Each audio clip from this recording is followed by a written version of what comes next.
actual, you know. Because I don't have a microphone. Yes. Right, That's because the camera guy is like, they gotta put something down. okay, it might be a half hour, so I gotta move it first, and then I'll do it. Okay. The first thing I think we should save the back row for the TV people so they can communicate better with the Yeah. technicians. Okay, cool, thank you.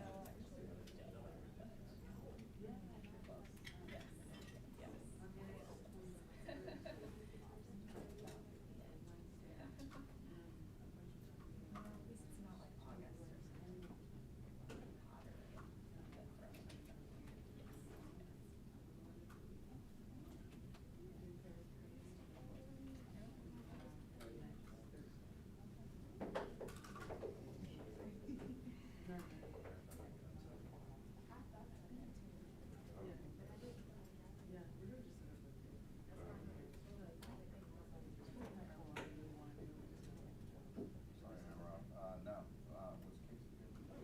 No, was Casey here?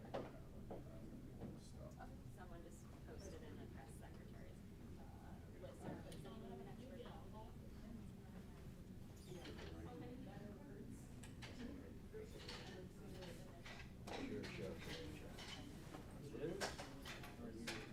You camping?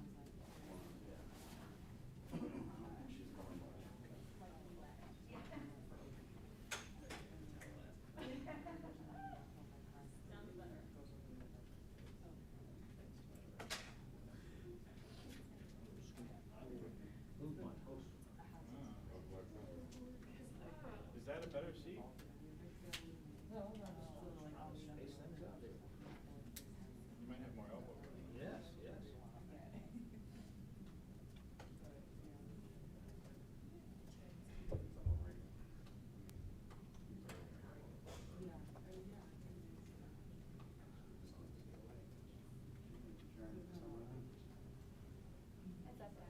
It's up.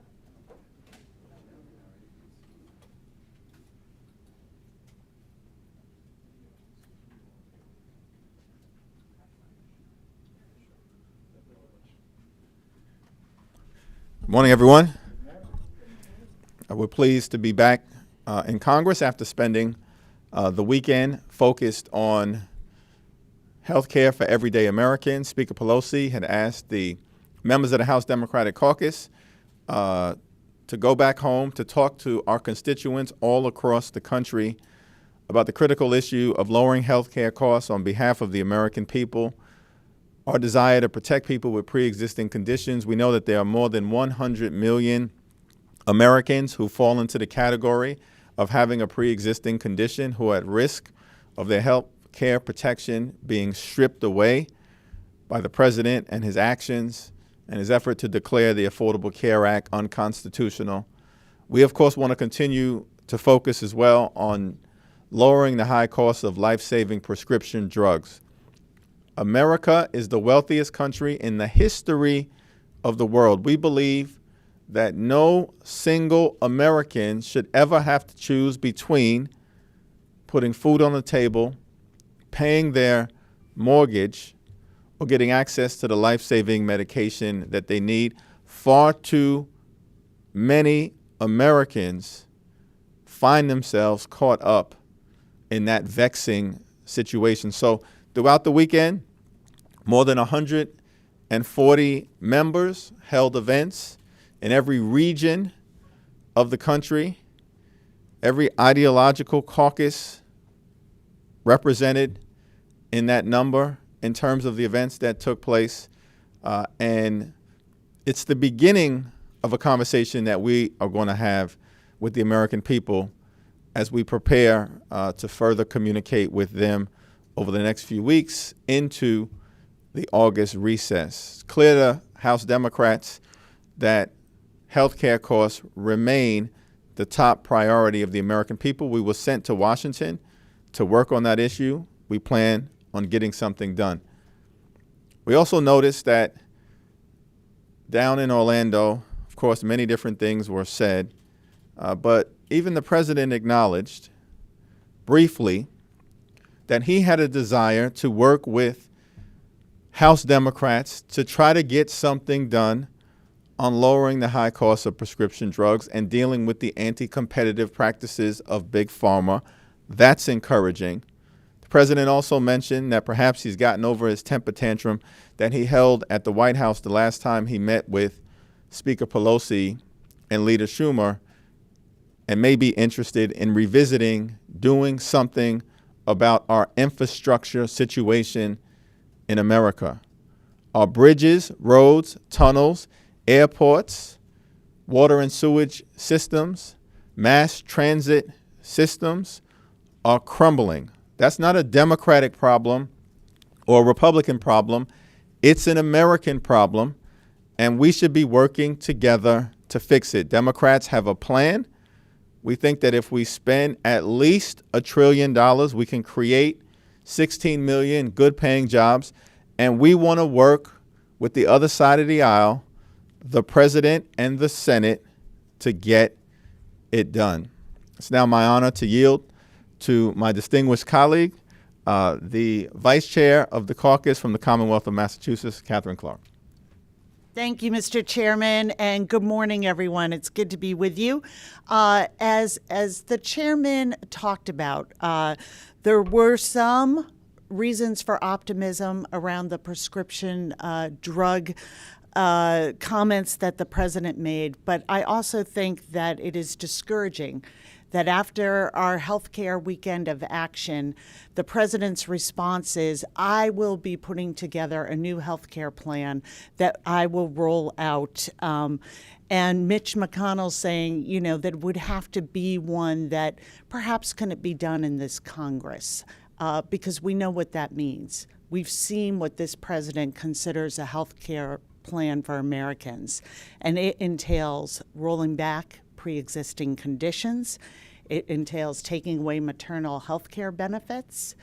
It ended treatment under Medicaid for those suffering from the opioid crisis and substance use disorders. And it took away the ability for many middle-class Americans to care for their aging parents and put an age tax on our seniors. When this president's action is to join a lawsuit to repeal the ACA, I think we all should be very nervous when he talks about putting together another health care plan that he could support. We know this will continue to be the work of our For the People agenda. We hope that at some point the president will join us in reducing the cost of prescription drugs. But what we are doing this week is moving forward with our second minibus, which contains appropriations for commerce, justice, and science, agriculture, interior, military construction, and veterans affairs, and transportation, housing, and urban development. We are rejecting in these bills the slashing and outright elimination of critical programs that were in Donald Trump's proposed budget, and we are including provisions that will uphold our commitment to tribes, protect our environment and clean drinking water, address the nation's opioid crisis, and care for our service members, veterans, and military families. We have rejected the cuts to the EPA. We have blocked the use of military construction to build a border wall. We are preventing the Census Bureau from including a citizenship question on the 2020 census. And we have blocked the Trump administration's discriminatory policy against transgender people in the Equal Access Rule that was put out by HUD. We are eager to move forward with these bills and all the bills that are ending up in Mitch McConnell's graveyard because we have a different vision. And we have a vision for the American people. It isn't just about process and bills. It's how we build a future that puts families in our districts back first in the priorities here in Congress. And with that, I'll yield back to the chairman. Thank you. Questions? On your appropriation bill today, inside the labor age part is the Hyde Amendment. As you know, there's been a lot of criticism. Vice President Biden is a candidate now voting for this amendment, yet today a lot of members on your side will vote for this bill and basically doing the same thing that Joe Biden and others did. are people who have been criticizing Joe Biden, trying to have it two ways, and many members in your caucus, many who are pro-choice, will be supporting the Hyde Amendment from a distance if they vote for this appropriations. I have not been following the presidential debate in terms of who's leveled the criticism at Vice President Biden or who has not. But I'll again note that every single presidential candidate who is either a past or present member of the House or Senate at one point in time voted for an appropriations bill that contained the Hyde Amendment. Democrats believe that the right to seek an abortion is a choice that should solely fall with the woman, and that is a constitutional right. And moving forward, as Vice Chair Clark has illustrated, we believe that this is an issue that we can resolve and should resolve, because zip code should not determine the capacity to exercise a constitutional right. And is that a problem? I mean, you've spoken many times about the importance of a pro-choice position in the caucus. That you don't see inconsistency there, supporting Hyde yet having a different position, allowing for choice when yet supporting Hyde in an appropriations bill. Let me be clear. I would repeal Hyde immediately, as would the vast majority of our caucus. But what we have here is not a vote to support Hyde, which we don't. It is a plank of the Democratic Party to repeal Hyde and make sure that low-income women also are able to access the health care they need and deserve. But in this appropriations bill, Hyde was going to become a distraction that could prevent this bill from coming to the floor and having the necessary votes. And when we weighed it against all that the labor appropriations bill does to, as I said, paint that vision for what we can do, investing in children and families and women, the decision was made not to take on this amendment when we knew we had a Senate and a president that would never sign it. So this continues to be an issue that we are going to deal with. The pro-choice caucus is actively working to repeal the Hyde Amendment, but it is one that we have decided not to take up within this appropriations bill. So this is a pretty popular agenda, especially on the Democratic side. Yet you've got Rep. Cuellar drew a primary challenger, Eliot Engel, just yesterday in New York. What is it that is not convincing the left? What is it that's not resonating with this agenda on that side? Well, that's a question that's best directed at those who have made the decision to challenge Representatives Engel and Cuellar and others. But, this is a free country. We embrace democracy. And the fact that people step forward with ideas who want to serve, I think is generally a very good thing. And I believe that's the perspective of the House Democratic Caucus. The House, as an institution that stands for re-election every 2 years, the only institution that is on that short a time frame, is connected to the fact that we authentically represent the hopes, the dreams, the aspirations of the American people. And the Founding Fathers said we should reflect the current passions of the moment. And so we embrace that. We are all on 2-year employment contracts. That means that every 2 years we have to go back and make the case to the voter as to why they should renew our service. That's not something that I think any of us run away from. Okay, second row, and then we'll go to the third row. Senate Majority Leader Mitch McConnell yesterday said that he opposes paying reparations, and then said that I think it was the election of Obama was a way the nation has dealt with slavery. Is that appropriate? And as a follow-up, what's the track for the legislation that the Judiciary Committee is working on as we speak?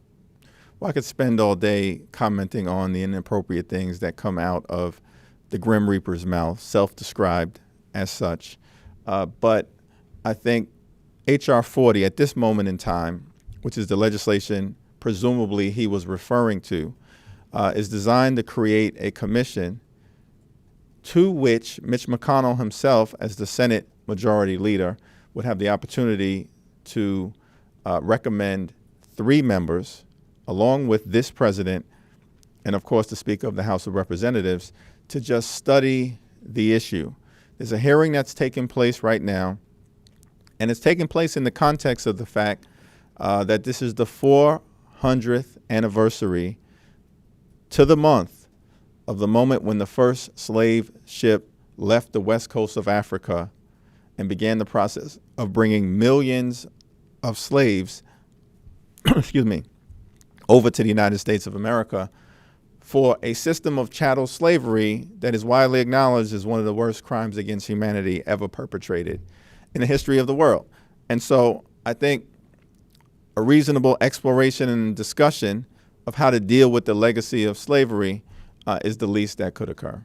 Can I just, I'd just like to add to that our country is founded on slavery. It is so interwoven into the roots of our country, and it is a stigma and a stain that we have to address. And the point of this commission is to look at the history and to examine what happened and how it is continuing to have a true impact on African Americans and our country in general. And what we have to do, if we ever want to get it right in the future, is examine our past. And the fact that Mitch McConnell wants to write that off as we currently aren't slave owners is ignoring that history, is ignoring income inequality in this country, is ignoring the fight for civil rights. It is sad and ironic to note that Mitch McConnell also is holding up H.R. 1, which would expand and protect voting rights in this country. And he has said that that is just a power grab. So we cannot look to him for any sort of moral authority or guidance in how we should be addressing the issues of slavery and the impact today on income inequality, curtailing opportunity, and civil rights and voting rights. Mitch McConnell has zero credibility on questions of racial, social, and economic equality. Associate myself with everything that our vice chair said. What is the timeline that you expect for the prescription drug bill? Could you talk a little bit about the efforts to get the progressives on board? Well, this is a top priority of House Democrats as communicated to the American people in the run-up to November of 2018. We made it clear that if we had an opportunity to serve in the majority, we would focus on lowering the high price of life-saving prescription drugs, in part because it is one of the most significant cost drivers of the increase in healthcare costs that everyday Americans are experiencing. As I understand it, there are ongoing conversations at the highest level taking place between leadership here in the House as well as the White House to try to arrive at common ground. It should also be noted that the Ways and Means Committee, the Energy and Commerce Committee, as well as the House Judiciary Committee have all passed bipartisan bills to deal with the anti-competitive practices of Big Pharma. We think this is an issue, much like criminal justice reform, where people can come together on both sides of the aisle, Democrats and Republicans, progressives and conservatives, to get things done on behalf of the American people. Many members of the Progressive Caucus have appropriately indicated that they want a bold solution to a significant problem that is troubling working families, middle-class folks, and senior citizens. I believe that the overwhelming majority of House Democrats agree with their vision. We're now working through the fine print to make that happen. Yeah. Oh, sorry, I didn't know there's something. Okay. This morning Pelosi said she officially ruled out censuring Trump, saying it's, quote, just a way out, and said if you guys do anything, it'll be impeachment. Do you agree with the speaker, both of you, on that assessment? It seems to me that we should stay the course on the path that we're on, and our constitutional responsibility, if we determine that high crimes or misdemeanors occurred is to pursue the remedy that is contained within the Constitution in the form of impeachment. Yesterday, Senator Lindsey Graham, coming from a briefing on Iran, said that the administration or others are considering a strike, targeted strike, perhaps on oil refineries or something along those lines. Is there anything that the Congress can do or the House can do to either stop that, or would the administration need to come to Congress in order to carry out a preemptive strike along those lines? It is our view that the current authorization for the use of military force that was passed in 2001 is not applicable to any military action that this administration may take as directed against Iran. Here's what I don't understand about the administration, that it appears possible that Iran may have struck a few ships that aren't sailing under the United States flag, including a Japanese ship, at a moment when the Japanese have not even concluded decisively that Iran engaged in the alleged attack. But these so-called hawks within the Trump administration, many of whom did not serve, now want to perhaps lead us into another unnecessary war in the Middle East. Yet, at the same time, you have Saudi Arabia, which appears to have carried out an extrajudicial killing in savage fashion against an American journalist. And what do we hear from the White House on this issue? Crickets. Nothing. They have no credibility when it comes to possibly taking us to war in the Middle East, which, as we found out, as a result of the loss of lives and treasure, are wars that are largely unwinnable and unsustainable. Speak, Catherine. Okay. Yesterday, Congressman Ocasio-Cortez compared migrant detention facilities to concentration camps. So I'm wondering what you think of her characterization of those facilities with that kind of language, as well as how your concerns about how people are being treated in those facilities will impact the kind of border funding supplemental you plan to put on the floor. Yeah, I'm unfamiliar with the context in which she made that comparison, but it is obvious that there is inhumanity that is taking place on the border as a result of an initially manufactured crisis that the president has now brought on, perhaps for political reasons, connected to his xenophobic campaign language and inflammatory behavior. It's gravely unfortunate, and I think many have articulated the position within the House Democratic Caucus, led by the Congressional Hispanic Caucus, that we should provide the humanitarian assistance necessary to change the conditions along the border, particularly as it relates to immigrant children. But we need to make sure that there are guardrails that are erected so that we do not inadvertently fund the reckless Trump deportation machine. That will be, in my view, our negotiating posture moving forward. I just want to add to that to hear the President of the United States kick off a political rally by saying he is going to now embark on mass deportation is continuing the reckless, dangerous, inhumane policies that we have seen from this administration.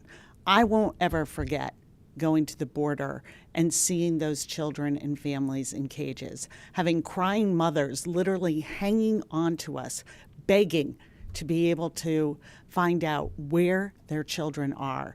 One of those moms had a baby taken from her who was still nursing and was an infant.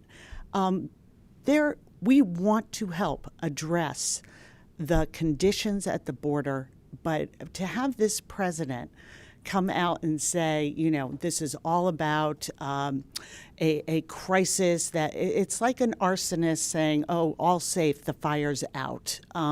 We need to make sure as we get that aid, that it is structured in a way that is actually going to help the migrants at the border and help those departments provide the care for them, and will not be used to either build a wall or increase detention. And to have a president trying to do both things at once, say, oh, it's a humanitarian crisis we want to address, and at the same time, we are going to embark on an entirely new mass deportation policy, it raises a lot of questions. And we're trying to thread that needle and make sure that we get this money to help with the humanitarian crisis we're seeing at the border that was created by this administration, and not further fund making that crisis worse and making conditions for people there, both who are migrants and those who are trying to